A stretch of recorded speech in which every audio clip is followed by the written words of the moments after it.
Dans le Geneva Football Show, aujourd'hui, nous reviendrons évidemment sur la relégation de Lancy et également Servette Chénois qui se qualifie pour la finale des playoffs ou encore Grand Saconnet qui est promu et Servette moins de 21 qui est champion de deuxième ligue inter. C'est parti.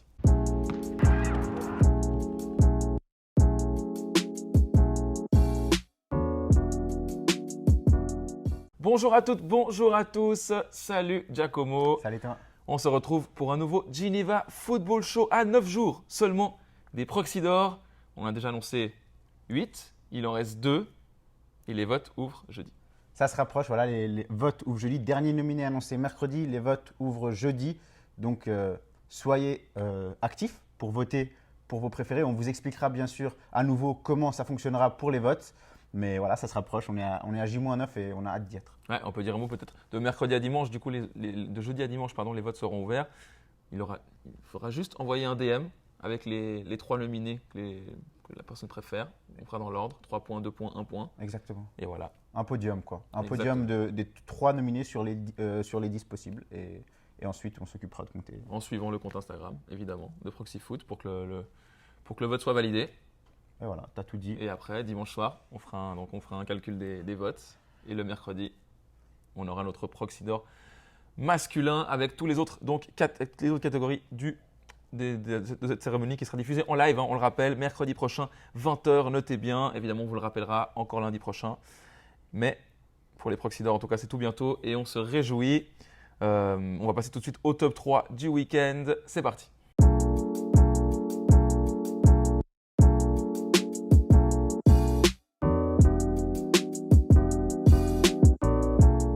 Et on démarre évidemment avec la triste nouvelle du week-end. Lancy, qui voulait jouer les finales en début de saison, est relégué en deuxième ligue inter. Triple relégation en actif pour le club lancéen.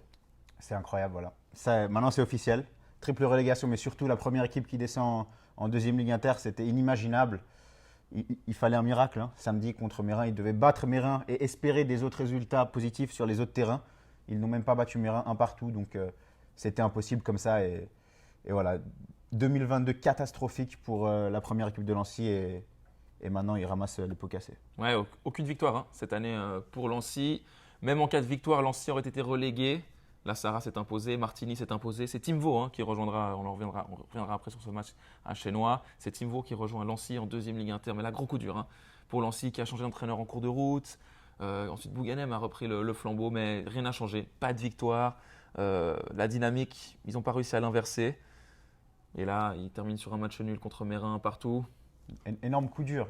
Bouganem avait repris l'équipe. Il avait fait un match nul contre Bulle, un match nul contre Chénois. C'était plutôt bien parti. Même là, hein, si on regarde, match nul contre Mérin. Mais voilà, il n'y a même pas eu une victoire. Et c'était vraiment, voilà, c'est ces spirales négatives. Lancy n'a jamais réussi à en sortir. Il y a eu des défaites à domicile contre Martigny. Il y a eu ce fameux forfait contre la Sarah. Et voilà, ils n'ont pas réussi à sortir de cette spirale négative et maintenant ils sont en deuxième ligue inter. Ouais, il va falloir certainement se remettre en question du côté de Lancy, en tout cas au niveau du comité, au niveau du projet sportif. Évidemment, ils avaient des ambitions en début de saison, mais là, quand vous avez la première qui descend, la 2 qui descend, bon, la 3, évidemment, c'est lié avec la 2, mais quand vous avez deux équipes d'actifs qui descendent comme ça, c'est délicat. Oui, c'est délicat. Mais il pourrait y avoir peut-être des grands remaniements à Lancy cet été, ça ne sera pas étonnant. En tout cas, on imagine que la majeure partie des joueurs de la première équipe iront voir ailleurs, hein, parce qu'il y a beaucoup de joueurs qui ont le niveau de première ligue, voire plus. Donc des joueurs qui peuvent intéresser potentiellement les équipes qui sont en première ligue et pas rester en deuxième ligue inter. Donc à voir ce qu'il se passe cet été sur tous les plans. En tout cas, ça va être mouvementé à Lancy certainement. C'est une saison vraiment qui a tourné à chaque fois à la catastrophe pour nous. On a eu une succession d'erreurs, autant sur le terrain qu'en dehors. Ça nous a mené aujourd'hui à la descente. Maintenant, il va falloir reconstruire. On est porté sur l'avenir, le club est porté sur l'avenir. Et si on reste qu'une saison en deuxième ligue inter, disons reculer pour mieux bondir et puis faire table rase de tout ça, peut-être que ça peut nous ouvrir de belles opportunités. On n'a pas une victoire au deuxième tour, on ne peut rien espérer. On ne va pas espérer des défaites des autres pour pouvoir se maintenir. Je pense qu'à un moment donné, il y a une succession d'entraîneurs, il y a une succession de blessures aussi de joueurs, etc. On a vu encore aujourd'hui que la qualité, elle y est, qu'on a fait des bons résultats contre des belles équipes aussi. Donc l'état d'esprit, malgré tout, est resté jusqu'au bout. On a essayé. Maintenant, comme je vous dis, c'est une saison qui a vraiment mal tourné de tous les côtés, en fait. Autant sur le terrain, des blessures, des erreurs, des suspensions et des erreurs peut-être aussi ailleurs. Et puis, ça nous a mené à là. Meilleure nouvelle pour les féminines de Servette Chénois qui se sont qualifiées pour la finale remontada à la Fontenette samedi soir, en même temps que la Ligue des Champions. Elles avaient perdu 2-0 à l'aller à Bâle et elles ont réussi à refaire leur retard en fin de match. C'est ça, et puis c'était pas donné parce que Servette ne menait que 1-0 jusqu'à 5 minutes du terme, donc Servette aurait été éliminé, étant donné la défaite 2-0 à l'aller. Puis il y a eu une égalisation sur corner, 2-0 de Laura Felbert, la jeune défenseur. Prolongation, pas de but, et victoire au pénalty avec notamment la gardienne Inès Pereira qui a été décisive. Donc Servette qui atteint son objectif, la finale, dans un scénario incroyable. Ouais, lundi donc, à la Tuilière, contre Zurich. Le match qu'on attend depuis le début de la saison. Voilà, le grand rival de ce championnat. Exactement, donc c'est une finale sans surprise, c'est Servette-Zurich. C'est lundi à 15h, lundi de Pentecôte à la Tuilière. Donc n'hésitez pas à y aller d'ailleurs. Et ça va être certainement un match à haute intensité très serré. Et Servette va essayer tout d'abord de confirmer, parce que ce sont les champions en titre, et aussi d'empêcher Zurich de faire le doublé, parce que Zurich a gagné la coupe. Ouais, c'est exact. En tout cas, on se réjouit. Malheureusement, Sandy Menlin ne sera pas de la partie. Elle a joué son dernier match samedi soir à la Fontenette lors de cette victoire. Et elle sera suspendue lundi à la Tuilière. Ouais, ça c'est un gros coup dur. C'est vraiment c'est un énorme coup dur. Servette qui sera sans sa meilleure joueuse pour cette finale. Voilà, et en plus, c'est son dernier match. Donc voilà, c'est triste de finir comme ça. Même si elle jouera à l'Euro cet été avec l'équipe de Suisse, c'est le dernier match avec Servette. Voilà, Servette qui devra faire sans son leader. On espère que ça va quand même bien se passer. On verra en tout cas. Et puis on peut écouter aussi les réactions de Sandy Menlin et d'Eric Sévrac après la victoire contre Bâle. Voilà, on avait un score de 2-0 à remonter. On remonte le 1-0 assez rapidement et puis après on attend ce 2-0 jusqu'à 4-5 minutes de la fin. Ça montre que les filles ont du caractère, ça veut dire qu'elles apprennent. Cette expérience de la Ligue des Champions a apporté ses fruits et puis juste un petit regret, c'est que Sandy ne pourra pas être en finale puisqu'elle a reçu son 4e carton jaune, immérité. Mais voilà, les arbitres ne sont pas forcément à la hauteur de tout l'engagement de nos joueuses et des joueuses adverses d'ailleurs, donc il faudra voir ça la saison prochaine. C'est mon dernier match sous le maillot Grenat parce que voilà, je suis suspendue malheureusement avec cette seule faute que je fais dans le match. Je prends un carton là-dessus, c'est vrai que je savais que c'était à risque et puis voilà, j'ai essayé de jouer propre tout le long du match. Malheureusement, je trouve un petit peu sévère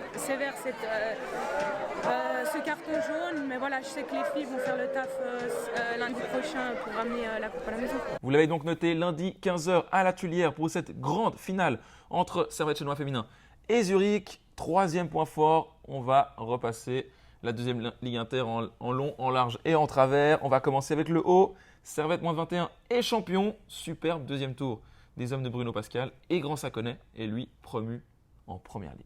Ouais, Servette M21 qui a quasiment tout gagné, je crois, lors du deuxième tour, à part le fameux match contre Verrier la semaine dernière. En tout cas, voilà, victoire à Bernay. D'ailleurs, il y avait un partout jusqu'à 10 minutes du terme. Ils ont fait la différence, victoire 3-1. Les M21 sont champions, ils étaient déjà promus à Noël, parce qu'avec cette histoire de changement dans la première ligue, ils avaient de toute façon une wild card. Mais ils ont confirmé qu'ils méritaient leur place en tout cas en première ligue. Ils ont fait les choses bien et puis maintenant en patron. Ils peuvent fêter un titre de champion. Et Grand Saconnet qui s'impose 2-1 à Yverdon 2. Promotion donc officielle, ils étaient menés 1-0, des buts d'Aidini et de Nascimento. Énorme bonne nouvelle pour Grand Saconnet cette promotion, mais qui se fera sans son entraîneur Del Rosso. Exactement, alors vous l'avez certainement vu, Raphaël Del Rosso, après 2 promotions, il avait repris le club en plein Covid, alors que le club ne savait même pas s'il allait aller la première, en deuxième ou en troisième ligue.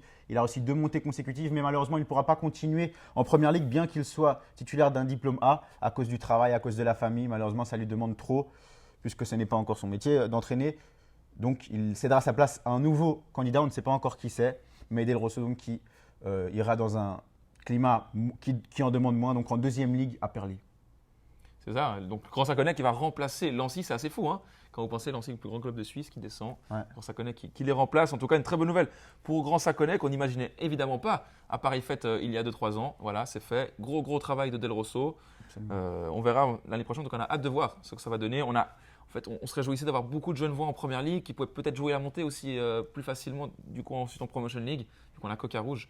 Malheureusement, Lancy n'a pas réussi à nous donner un jeune voix de plus. Mais peut-être qu'en plus de Servette et de Grand Saconnet, il pourrait y avoir un 3e joueur. Exactement, c'est ça. On a 2 Genevois hein, dans le coup. Pour la promotion, on en a un. On va être sincère. Le deuxième, oui, Verrier peut jouer, mais ça va être compliqué. Il reste 2 matchs, 3 points de retard. On ne sait jamais. On ne sait jamais. On ne sait jamais parce que la dynamique à Verrier est assez folle. Hein. Ils gagnent tout depuis un moment. Ils ont battu 3-0 UGS alors qu'il y avait 0-0 jusqu'à un quart d'heure de la fin. Un but de Teicher, un doublé de Maxime Raymond. Verrier qui est en train vraiment de… Ils étaient sous la barre il y a encore 3 semaines et maintenant… Ah, ce serait exceptionnel. Ce serait exceptionnel. Ça serait exceptionnel. On va voir ce qu'il en est. En tout cas, je crois qu'ils jouent Collet ce week-end. Donc, c'est ça.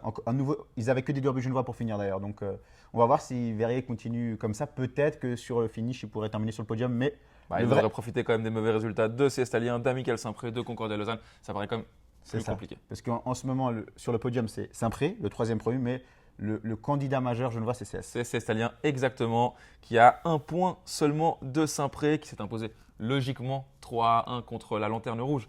Genelier-Bénien, ils recevront Échichan. Match doublement important pour le haut, évidemment pour CS, qui pourrait rentrer dans le top 3 et du coup avoir son ticket pour la Première Ligue. Mais également pour le bas, puisqu'Échichan, s'il perd, il pourrait se retrouver dans les places de relégables. Et du coup, une place de plus pour les Genevois de la 3e Ligue à la 2e Ligue. Enfin, voilà, une très bonne nouvelle dans tous les sens du terme. Il faut absolument que CS gagne contre Échichan, tu l'as dit. Ça ferait une bonne nouvelle pour eux parce qu'ils pourraient monter sur le podium et surtout faire une faveur, essayer de reléguer Échichan pour tout le foot genevois. Pour tout le foot genevois, voilà. Comme ça a une montée de plus de la 3e Ligue, etc. Donc, ça serait l'idéal, quoi. On va voir maintenant si Échichan est relégué ou pas. Ça changera beaucoup de choses. Ouais, Échichan qui se déplacera donc à Cestalien, qui recevra Auger la dernière journée, qui pourrait être une finale hein, pour le maintien. Auger qui a perdu ce week-end contre Saint-Pré. Saint-Pré qui est donc actuellement 3e. Auger qui fait partie de ces équipes en bas. Exactement. Hein. Voilà, il y a à 32 points, il me semble, on a Auger, on a Collet et on a UGS. Collet qui est sous la barre, on l'a dit, hein, qui a perdu. Collet, c'est le genevois sous la barre pour l'instant. À noter que c'est au fair play, mais normalement, Collet restera sous la barre parce qu'il y a eu pas mal de cartons jaunes ce week-end. Donc, Collet, le relégable. Ouais, Collet qui a donc perdu, oui, on ne l'avait pas encore mentionné. Défaite 3-2 à Marc Burdet contre Concordia Lausanne. Ils étaient menés 2-0, doublé de Kevin Ben pour revenir dans le match. Défaite finalement 3-2. Les Chevaliers sont sur une mauvaise dynamique. Ouais, ça prouve ce genre de défaite à domicile, on n'est pas habitué. En plus, menés 2-0 à la pause, ils reviennent, mais ils perdent quand même. Voilà, c'est difficile pour Collet et il y a de quoi se faire du souci. Donc, il reste 2 matchs, il faut absolument faire des points, quoi. C'est ça. Derby capitalin à Verrier, samedi 18h. Il faudra absolument gagner. Égalité de points, donc on l'a dit, Auger 32 points qui a également perdu. UGS également, dynamique négative, défaite donc à Verrier ce week-end. Ils recevront Pernay samedi prochain pour un derby à nouveau très important. Franchement, là, dans tous les matchs, compte double, limite. UGS, donc, qui rejouera contre Bernay. Bernay qui a 34 points. Qui est également concerné hein, par la relégation. Donc vraiment, toutes les équipes sont concernées. Ouais, Bernay n'a que 2 points d'avance sur la barre, hein, alors que Bernay était tout en haut il y a quelques instants. Même le dimanche dernier, s'il gagnait, ils étaient sur le podium. Maintenant, ils se retrouvent à 2 points du maintien. Donc la situation devient chaude également pour les hommes de Wassil Desbiches.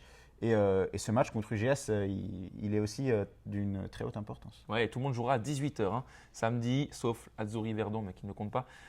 Toutes les équipes joueront à 18h samedi. Il y aura vraiment des matchs coup près dans tous les stades. Voilà, samedi 18h, on va essayer d'assurer le live, on espère. En tout cas, ça va être un moment très intense à vivre et on a hâte de voir comment sera le classement samedi soir prochain.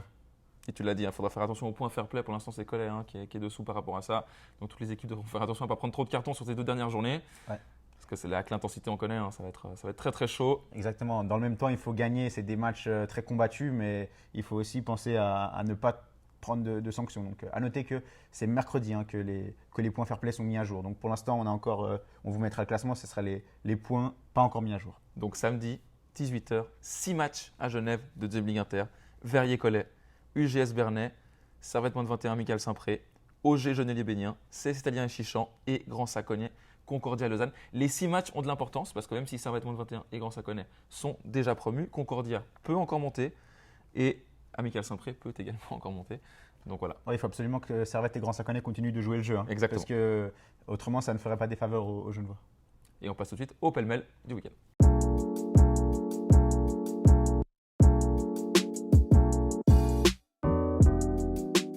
On démarre avec Carouge féminin qui a été contraint au nul. 4 buts partout, mais qui a inscrit l'égalisation en toute fin de match sur une frappe de 40 mètres, mais sur une erreur de la gardienne. Mais vraiment, grosse prise de risque. 40 mètres, elles étaient à 10, mené 4-3, ils ont réussi à égaliser. Belle preuve, en tout cas, belle force de caractère des Carougeoises sur ce match et elles restent sur le podium. Exactement, à égalité avec la deuxième place. Il y a un triplé de Pezzota samedi soir. Donc Carouge qui est encore parfaitement dans le coup. Ils auront leur dernier match à domicile samedi prochain à 20h contre Vorbe. Et on espère qu'elles termineront sur une bonne note à la Fontenette et qu'elles termineront évidemment sur le podium. Ouais, et qu'elles cherchent surtout peut-être cette deuxième place. Elles sont à égalité avec Sempar qui est deuxième. Donc pourquoi pas leur passer devant sur cette fin de saison. Elles ont 3 points d'avance sur la 4e place. Voilà, quelle très belle saison. Très beau deuxième tour. Très belle saison. Et puis voilà, c'est des moments comme ça aussi assez intenses émotionnellement avec des égalisations en fin de match à 10 contre 11. C'est aussi ce qui rend beau une saison. En deuxième Ligue Inter, Aunay qui joue le maintien. Jouait contre un adversaire direct, Murton, qui a un point de retard, mais un match de moins. Il fallait gagner pour avoir son destin entre les mains. Ça n'a pas été fait, malheureusement. Match nul un peu partout. Match nul, voilà, qui n'arrange pas spécialement Aunay, qui reste encore très très menacé. Et voilà, Aunay qui va trembler jusqu'au bout. Ils jouent à Châtel-Saint-Denis. Elle joue à Châtel-Saint-Denis samedi. Donc là, attention, parce que si Mora gagne, d'un coup. Ouais, elles avaient pris l'avantage avec Morera. Elles se sont fait égaliser ensuite. C'est dommage. On espère en tout cas pour les Aunaisiennes qu'elles se maintiendront en deuxième Ligue Inter. Un mot sur Bernay qui lui ne joue plus rien. Les Parisiennes sont mieux de classement. Elles ont été battues 8-0 chez le leader Renan. En troisième ligue, c'est passionnant. On a la course à 3 pour le titre. Et c'est Avanchet qui a fait la bonne opération du week-end et qui a parfaitement profité du match entre Interstar et Réunion. Exactement. Il y avait cette confrontation directe Aïr-Interstar qui a souri à Aïr. Victoire 2-0. Ça arrange Avanchet parce que Interstar était plus proche qu'Aïr. Et maintenant, Avanchet qui a gagné également contre Mérin 3-1. Prend 5 points d'avance sur Air-Lignon à 3 journées de la fin. Donc, elles sont vraiment toutes proches de la promotion, les joueuses de Caruso. À noter qu'il y aura dans 2 journées la confrontation directe contre Aïr. Donc, c'est là que… C'est d'ailleurs la finale de la Coupe de jeudi. Jeudi, il y a la même affiche en Coupe. Donc, voilà, il y a 2 Avanchet Aïr décisifs dans les prochains jours. Ouais, ça va être passionnant. En tout cas, cette troisième ligue, cette année, cette course à 3 est magnifique. En bas, dire peut-être que Mérin, il reste 3 matchs pour se sauver. Elles ont 6 points de retard sur Verrier qu'elles affronteront la dernière journée. Pourquoi pas s'offrir une petite finale lors de la dernière journée. Mais il faudra faire des points. Elles sont inclinées contre Avanchet.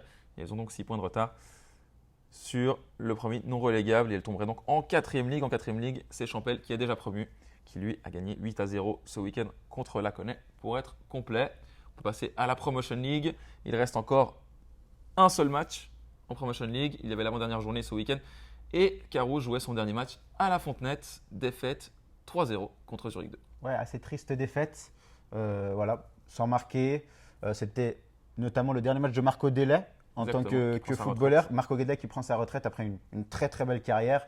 Qui a notamment été décisif cette saison avec son but à Nyon, dont on se rappelle. Il a joué en Super League, notamment à Lausanne. Il a joué à Neuch, Neuchâtel-Xamax. Voilà, il a vraiment eu une belle carrière, donc on en profite pour lui souhaiter évidemment une belle retraite et pour le féliciter pour tout ce qu'il a fait. Exactement. Et également Lagdar Boussa, le capitaine carougeois qui nous a donc annoncé dans un article que vous pouvez retrouver sur proxyfoot.ch qu'il allait arrêter avec Carouge, mais qu'il n'allait pas arrêter le football. Donc on a hâte de savoir où il va rebondir. Voilà, on va voir où est-ce qu'il rebondit. En tout cas, malheureusement, comme pour Delay, la dernière à la Fontenette n'était pas mémorable. Exactement, cette défaite donc 3-0 contre Zurich 2. La dernière journée sera donc samedi prochain à Chiasso, le dernier match de ce tour promotion. Il y a 0 enjeu, ni pour la montée, ni pour rien. Un petit voyage au Tessin pour terminer l'année, c'est tout. Exactement. En première ligue, donc on l'a parlé, Team Vaud est relégué. Pourquoi ? Car ils ont perdu contre Chenois, défaite 2-1 à la toute fin de match grâce à un doublé d'Ibongo. Ouais, alors là, j'aurais pas voulu être dans le bus de Team Vaud au retour. Ce but d'Ibongo, alors que Chenois ne jouait rien, 93e minute. Les a tués. Et maintenant, Team Vaud est relégué. Donc, saison catastrophe pour Lausanne, la première équipe qui descend en Challenge League. Double relégation. La 2 aussi, les M21 qui tombent. C'est vraiment très dur. Et Chenois qui, si on regarde du point de vue de Chenois, confirme son excellent deuxième tour. Voilà, super excellent. Année 2000. Voilà. Au contraire de Lancy, superbe année 2022 des hommes de David Joie. Ouais, on se demande justement s'ils avaient commencé la saison comme ça, ce que ça aurait pu donner. Parce que là, on sent les automatismes, on voit les résultats, ça marque, ça prend pas beaucoup de buts. Donc, on surveillera Chenois en début de saison prochaine. Ouais, on espère que ce sera pareil pour la saison prochaine. Martigny-Lassara, c'est vraiment un exploit, c'est un miracle à la mi-saison. Franchement, on aurait tous misé, ça allait tomber.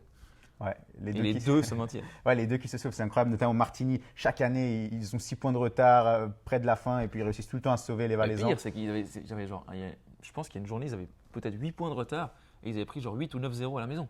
Ouais, Ils sont increvables vraiment. Et en tout cas, leur maintien, ils ne l'ont pas volé, ils l'ont mérité, avec notamment la victoire à Lancy. Et Martigny et la Sarra, donc, on retrouvera en Première Ligue l'année prochaine. En 3e ligue, il y avait le match pour le titre entre Satigny et Bosna. C'était à Satigny, hasard du calendrier. Et Satigny l'a emporté au penalty. Un but partout à la fin des 90 minutes, un but partout à la fin des 120 minutes. Et ensuite, une séance de penalty un peu rocambolesque, avec beaucoup de ratés, notamment au début.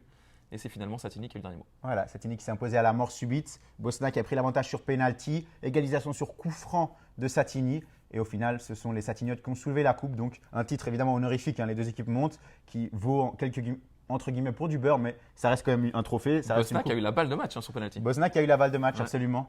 C'est Waeshi, je crois. Non, c'est Warla, d'ailleurs le meilleur joueur au deuxième tour, Exactement. comme le disait son entraîneur Coco Lupeto, qui avait inscrit le penalty pendant le match, mais qui l'a raté lors de la séance. Donc voilà, c'est malheureux. Mais bon, ça n'enlève rien à la bonne saison de Bosna. Et puis Satigny, le trophée à la fin est pour Satigny. Oui, il y avait lui marqué son penalty. Le barrage de 3e ligue se jouera jeudi entre CS2 et Saint-Paul, match importantissime. Enfin, ça tout dépendra évidemment du résultat de 2e ligue inter, mais ça va être une finale pour la montée. C'est toujours des matchs assez passionnants. Oui, ça va être un match avec le couteau entre les dents. On rappelle que le match comptera pour beurre entre les deux deuxièmes des deux groupes de 3e ligue, CS2 et Saint-Paul. Le match comptera pour beurre si Échichan ne tombe pas. Il faut Oui, c'est aussi simple que ça. Il faut qu'aucun Genevois de 2 Inter ne soit relégué. Si un Genevois de 2 Inter est relégué, le match de jeudi ne servira à rien. Mais en attendant, il faut quand même le jouer parce que la 2 Inter se termine le 11 juin. Donc, Un œil sur Yverdon 2 quand même. Mais ouais, c'est vrai, il est encore dans le coup aussi. Voilà, en tout cas, si un Genevois tombe, le barrage de jeudi ne sert à rien. En attendant, ça va être quand même un match très combattu parce qu'on ne sait toujours pas qui tombe. Peut-être aussi noter que David Emisreta reprendra Meignier la saison prochaine à la place du duo du Chezal-Mariétan. Ouais, un petit changement en 3e ligue. Donc, David Emisreta qui avait City l'année passée, qui cette année avait les juniors à Perly, reprend la première équipe de Meignier, Mariétan et du Chezal qui se retirent. C'était prévu apparemment. Donc, on verra. Un beau challenge là pour Emisreta. Oui, c'est intéressant. Meignier qui a fait une bonne première saison en 3e ligue, hein, qui est néo-promu. Et on verra ce qu'ils feront l'année prochaine. En 4e ligue, on avait le premier match de barrage entre les 3 deuxièmes. Un match qui a tourné totalement à l'avantage de Saint-Paul 2, à part si la CGF s'est trompée, mais nous ne sommes pas. Non, il n'y a pas d'erreur. 15-0. Victoire 15-0 de 0-15. Saint-Paul 2 contre Kosova 2. Résultat étonnant, j'avoue que je. Ouais, ils ont complètement pris l'eau. C'est étonnant. En plus, surtout que Kosova, on les voyait, ils étaient même devant Vernier. Et puis là, ils s'écroulent complètement contre Saint-Paul 2. Saint-Paul 2 qui, on ne sait même pas si eux ils pourront monter parce que ça dépend de plein de choses. Ça dépend de Saint-Paul 1 doit gagner le barrage contre CS et aucun Genevois doit tomber de 2 Inter. Donc Saint-Paul 2, ils sont encore loin d'être promus. En tout cas, ils ont fait un pas. En tout cas, ils ont joué le jeu. Voilà, ils ont fait un pas vers la 15-0. promotion si sportivement ça joue Voilà. en 2e ligue inter et en Ça 3e ligue. ça ne dépend pas que d'eux, malheureusement. Ouais, ça dépend de beaucoup de choses pour Saint-Paul 2 évidemment. Et dans le match pour les champions, Vernier 2 a remporté son premier match contre Plan-les-Ouates 2, 4-2 en senior, doublé coupe championnat pour Lancy, qui s'est imposé contre ADPG donc en coupe, en Vendredi finale. soir. Et on signale aussi peut-être, tu voulais en parler, les plus 40 de Genève Post qui ont été invaincus sur le 2e tour. Voilà, c'est l'équipe où il y a le joueur Elassan Elbaja, donc le plus vieux joueur du canton. J'ai oublié son âge maintenant, mais on va le mettre à l'écran. En tout cas, son équipe a gagné tous les matchs au 2e tour, donc bravo à eux. Et voilà, on voulait le signaler. Bravo, tu peux passer du coup au junior. On passe aux juniors. Donc, il y avait les quarts de finale qui ont commencé pour les juniors ce week-end avec Servette M18 et Servette M16 qui affrontaient les deux. Saint-Gall, 2 défaites malheureusement en terre saint-galloise. Donc, il y aura le match retour 3-0, défaite des M18. Ça va être difficile. 2-1 perdu pour les M16, c'est plus jouable. Et il y a une grosse frustration également à signaler. Les M16 d'Étoile Carouge qui étaient premiers ex aequo mais deuxième au fair play ont vu le premier perdre. Kriens avait perdu, mais ils ont perdu également. Du coup, il reste deuxième. Pas de titre pour l'équipe de Pinot Mouniaeux qui était championne en titre. Et qui était largement en tête à la mi-saison. Qui était largement en tête. Donc, deuxième tour un peu décevant pour les M16 d'Étoile Carouge. En inter, on tient à s'excuser. Voilà, on confirme que les A de Team Rive Gauche sont bel et bien promus. Hein. C'est confirmé, on n'était pas sûr la semaine dernière. On était tombé sur cette rumeur comme quoi ils allaient peut-être décliner cette promotion. On s'excuse, hein, vraiment. En tout cas, c'est confirmé. C'est confirmé. Ils joueront l'année prochaine en A Inter. Voilà, ils remplacent CS Italien qui est relégué après sa défaite 3-1 contre Chénois. Dans le groupe 8, Vernier termine sur le podium en A Inter. Mais dans le groupe 8 de B Inter, Vernier est champion. Donc ça, c'est une bonne nouvelle. Tandis que les B de CS Italien sont eux champions, tandis que les A les B1, hein, pas les B inter de CS Alliance, monteront en inter. Donc les A inter de CS tombent, mais les B montent en inter. Donc voilà, ça s'équilibre un peu pour le club de la Bâtie. À noter que Lancy en C inter est en tête et Team Rive Gauche est toujours relégable. Il reste un match et tout est encore possible. Pas besoin de transition, peut-être on passe au Genevois de l'étranger, juste dire un mot. Dylan Tavares a signé à Bastia.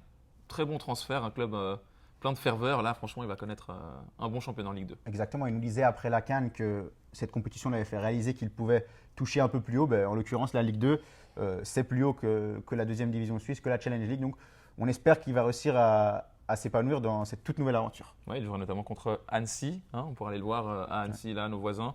Également Saint-Etienne ou Bordeaux. Il y a des gros noms l'année prochaine en Ligue 2. Ça va être donc passionnant. On suivra ça avec attention, évidemment, dans notre rubrique du lundi, les Genevois de l'étranger. Ça nous fait un nouveau joueur, du coup, à suivre et ça nous fait plaisir. En attendant de voir ce qui se passe cet été, parce qu'il y aura certainement du mouvement encore. Programme, on termine avec le programme. Programme riche cette semaine qui commencera dès mardi avec un CS Salien Bernay. Voilà, alors que la deuxième Ligue Inter est en feu, il y a des matchs archi importants tous les week-ends. Ils ont quand même mis une qualification de Coupe Suisse. Donc demain soir à la Bâtie, CS Bernay, le vainqueur est qualifié pour la Coupe Suisse. Il y a encore un Genevois qui est dans le coup, c'est Grand Saconnet qui jouera contre Fribourg le mercredi 8. Donc on pourrait potentiellement avoir 2 Genevois de plus en Coupe Suisse. En tout cas, on en aura un et on le saura demain soir, le gagnant de CS Bernay. Mercredi, finale de la Coupe. Finale de Coupe genevoise, voilà. Le grand rendez-vous de chaque année. Ça faisait un moment qu'on n'avait pas de finale de Coupe genevoise d'ailleurs, depuis 2019. Avec le Covid 2020-2021, ça avait sauté, donc on se réjouit. C'est mercredi 20h à Bernay, Compezière-Lancy 2. Et jeudi, tu l'as dit, il y a le barrage de Saint-Paul contre CS2 et la finale de coupe entre Aïr et Avanchet. C'est vraiment passionnant que des matchs au couteau là. Ouais. Et ensuite, samedi, on aura à 18h tous les matchs de deuxième ligue inter. Franchement, on se réjouit. Ouais, magnifique. À noter que la finale des féminines est elle à Aïr, elle n'est pas à Bernay. Donc 20h à Aïr jeudi, 20h à Bernay mercredi. Et on se réjouit vraiment. Mardi, mercredi, jeudi, ça va être très intense. Et voilà, que des matchs au couteau, comme tu l'as dit, et on se réjouit. Quoi. Et à noter que le barrage entre Saint-Paul et CS Alliance 2 aura lieu, lui, sur le terrain de la Fontenette. Jeudi soir à 20h. Donc gros stade pour une grande affiche. Voilà, en même temps, dommage, c'est en même temps que la finale de Coupe genevoise féminine, mais voilà. On essaiera d'être aux deux, en tout cas. On essaiera. Et c'est tout pour cette semaine. C'est tout pour cette semaine. Ça a quand même été bien chargé malgré la fin des championnats régionaux. Merci de nous avoir suivis encore. Restez connectés. Jeudi, les votes du Proxy d'Or sont ouverts. On va encore révéler les 2 derniers nominés. Soyez actifs, votez et on se revoit lundi prochain. Et soyez au rendez-vous mercredi prochain à 20h en tout cas pour les Proxy d'Or. Suivez cette cérémonie en live. Merci encore de votre fidélité et on se retrouve lundi prochain pour un nouveau Geneva Football Show.